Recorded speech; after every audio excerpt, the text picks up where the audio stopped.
I thought I'd share a few of the books I've read and really liked this year. So here are three books that I've really liked so far in 2021.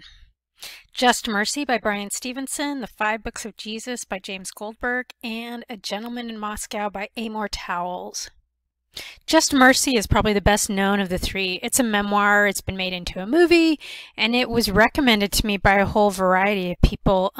Uncle Mark recommended it, our book club read it, it was quoted in General Conference, and you probably already know the background of the story.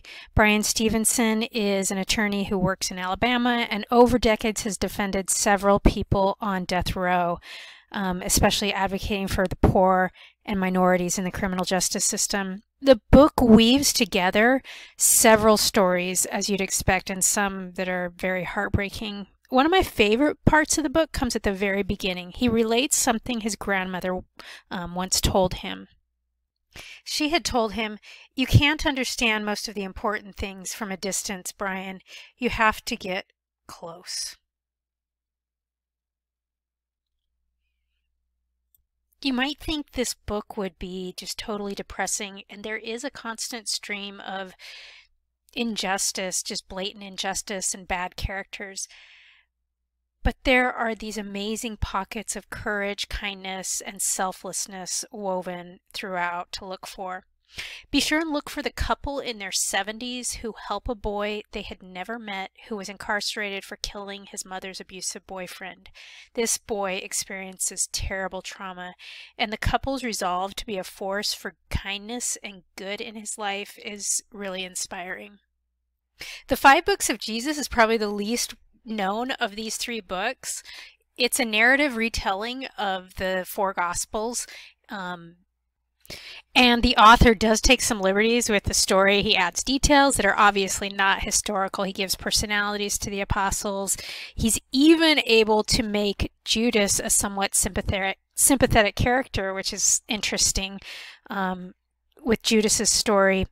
And I love how he's able to tell the story of the Gospels, which we all know so well, but he tells it in a way that you feel like a contemporary, like what's going to happen next.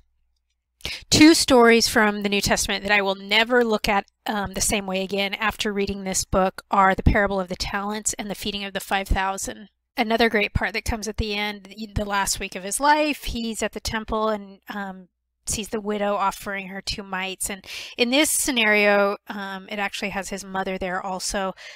But this is how Goldberg describes it. Beside them, a widow throws in 2 thin bronze coins. "Did you see that?" says Jesus. "Maybe the others gave the most, but she held back the least." His mother nods. "That must have been her whole income. She gave everything she had." "Then so will I," says Jesus, "for the widow's sake," and he walks out of the temple.